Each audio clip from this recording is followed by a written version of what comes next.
add up? Well, the man who has the job of making sure the Coalition's policies do add up is the Shadow Finance Minister, Andrew Robb, and I spoke to him a little earlier from his electoral office in Melbourne. Andrew Robb, thanks for your time. I know the Coalition hasn't finalised the details of the tax cuts Tony Abbott promised at the weekend, but in principle, will you aim to match the government's tax cuts, or are we talking about smaller tax cuts from the Coalition? Well, we need to see what they're going to present and how they'll present it, what sort of compensation. I mean, at the moment, Bob Brown was saying just yesterday that they're still quite a way from finalising any of the details. So I don't know what the government's up to. I suspect they're trying to create another diversion from all of the many unresolved problems that they're trying to deal with at the moment. But either way, the government is talking about several $1 billion worth of tax cuts. Is that what you have in mind? If it's going to be something meaningful, it will involve several $1 billion worth of tax cuts, won't it? Several $1 billion worth of tax cuts, David. But the thing is, what's not being considered at any stage is the fact that there's hundreds of thousands of small and medium-sized businesses, and especially the manufacturing ones, who will not be able to pass on 1 cent of the tax because they're competing against the imported product or trying to compete on export markets, and they won't get a cent of compensation either. So there's a lot of jobs and a lot of businesses that will suffer, and compensation won't go anywhere near those people. With your tax cuts, the money will have to come from somewhere. Now, the government is saying you will be having to rip money out of either health, education or defence. Can you guarantee that those areas won't be targeted? Well, that's a nonsense. I mean, they're areas that need strong support in this economy. I mean, it's the government that's ripping money out of defence. They're pulling billions of dollars out of defence at the present time. So another sort of hypocritical reflection from the government. But the fact of the matter is that, we will be running a far more prudent financial system in Australia. We'll have smaller government. Lots of those small and medium-sized businesses, hundreds of thousands, who will face great pressure under a new carbon tax that they can't pass on. All of that will generate greater economic activity under a coalition government. There'll be many ways in which we will generate the income that will enable us to pay for tax cuts. And it is a great discipline on us as well. If we've got the tax cut as a centrepiece of our economic management and of our economic program in our first term of office, if we get there, then it does mean that we will need to be very prudent in the way in which we deal with other government expenditure, unlike this government, which is spent like wounded bulls. But what does smaller government mean, Andrew Robb? It means cutting somewhere, doesn't it? Well, smaller government has a couple of dimensions, David. It just means, one, that we don't keep spending at the sort of rate that this government is doing. Even this year, supposedly a tough budget, this government will be spending several $1 billion more than they'll get in revenue. And they'll be borrowing an extra $10 or $12 billion more than they even anticipated 6 months ago. I mean, the place in fiscal terms is just a joke. I mean, you can't rely on estimates from 1 month to the next. The other part of it is, David, that with deregulation, that's a very important part of smaller government. This government has seen, I think, overseen the greatest growth of government in our lives in terms of the explosion of regulation and the explosion of federal bureaucrats in terms of management of so much and oversight of so many businesses. Now, we need to really tackle that in a very serious way, and that will produce productivity gains, and it will reduce the level of government in all our lives, especially in the lives of business people who are trying to make their business work effectively and cost effectively. But when we look at the record of what we know the coalition proposes to do and not do, you're also going to be spending $10.5 billion on your direct action climate policy. That comes from the budget bottom line. You won't have the $11 billion estimated revenue from the carbon tax. You won't have the $7.5 billion from the mining tax. You're also opposed to the means test on the private health insurance rebate. That's around $3 billion. Your paid parental leave scheme will cost another $3 billion. Can you understand the scepticism about how you make all of this add up? No, I can't. Firstly, the direct action is not $10.5 billion. I think it's in the order of $3 to $4 billion. It will be $10 billion or so over the life of the forward program through to 2020, as distinct from the government's $140 billion. So there's a fundamental difference there. But secondly, the absence of a carbon tax, David, the absence of a carbon tax will in fact be an enormous help to many businesses growing their business again and starting to get out of the malaise that is currently hanging over so many parts of business across Australia.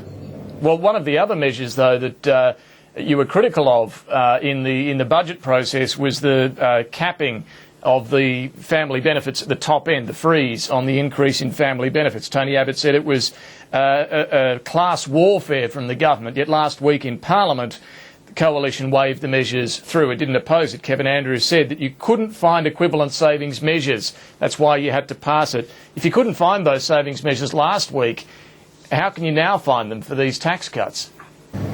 Well, we're dealing with the here and now. At the here and now, you know, we reluctantly passed that legislation. We made our point. We sought to seek amendments, but in the end, we can't fight on 1,000 fronts, David. And it's not our job to govern the country at the moment. It is the government's job. So our job is to, one, keep them accountable and to point to the great weaknesses in so much of what they're doing. And the second thing is for us over the next 2 years to progressively develop a body of policy that will get Australia back on track. And that's what we're doing. At the centre of that will be a tax cut which is not paid for by a carbon tax. We won't have a carbon tax.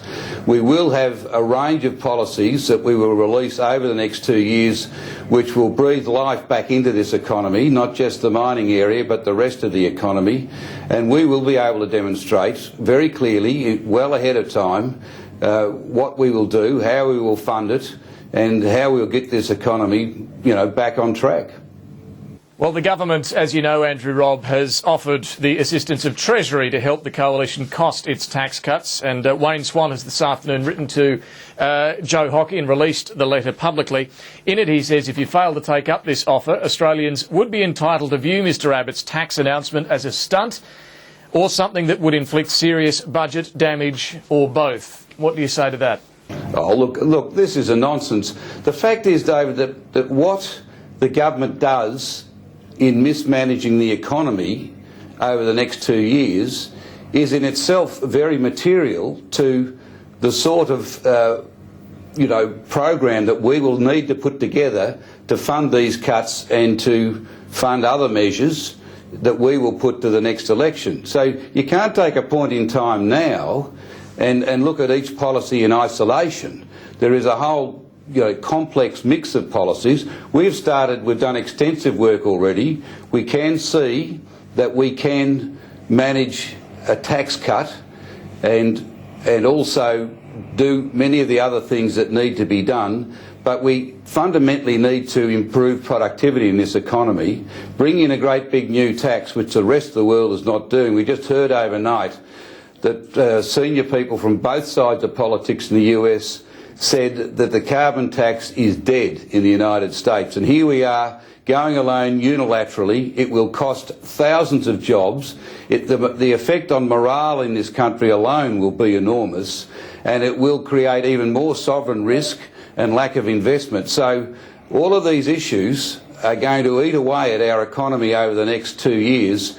We need to factor all of those things in terms of the final package that we put to people well ahead of the next election. And we will do that, but we won't be play to the government's tune. The only reason they've come out with this stunt, and it is a pathetic stunt, is to divert attention from the really major issues, not just the carbon tax, but the mining tax, the live cattle exports, the Malaysian issue. They're just drowning in unresolved issues at the present time. This would have to be certainly the worst government in my lifetime, and I suspect for much of the last century. All right, well, if this offer to have Treasury cost your policies is a stunt, would you submit the tax cuts and also the direct action climate policy to a parliamentary budget office, an independent body that the government, as part of its deal with the independents to form government, promised to set up, and in fact in the recent budget last month committed funds to set this up, $26 million.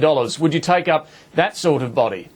Well, it was our initiative, you might recall, David, in the first place. Really, the government got forced into it by the Greens, and despite, as you say, allocating $26 million to run it, we've seen no action to date. In fact, Joe Hockey wrote to Wayne Swan 2 weeks ago and said, if you're not going to act, we will put a bill up ourselves shortly to get things moving. That's what we want to see. We want to see both sides of politics having some independent assessment of not only our campaign policies but other budgetary items that the government's record on forecasting and all the rest is just abysmal.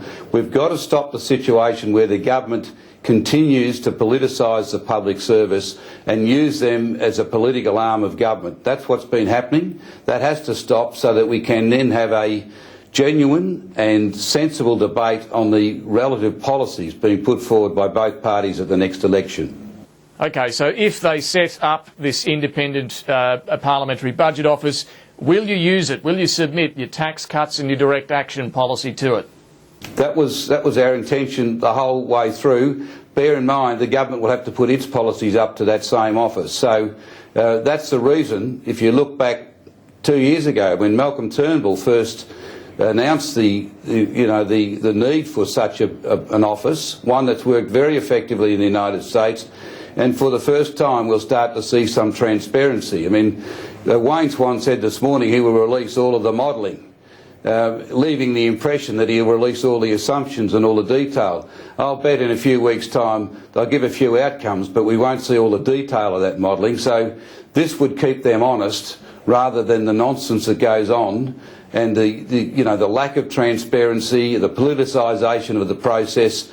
This government knows about playing politics, but it doesn't know about running an economy. All right, Andrew Robb, we will have to leave it there. Thanks for joining us. Thanks, David.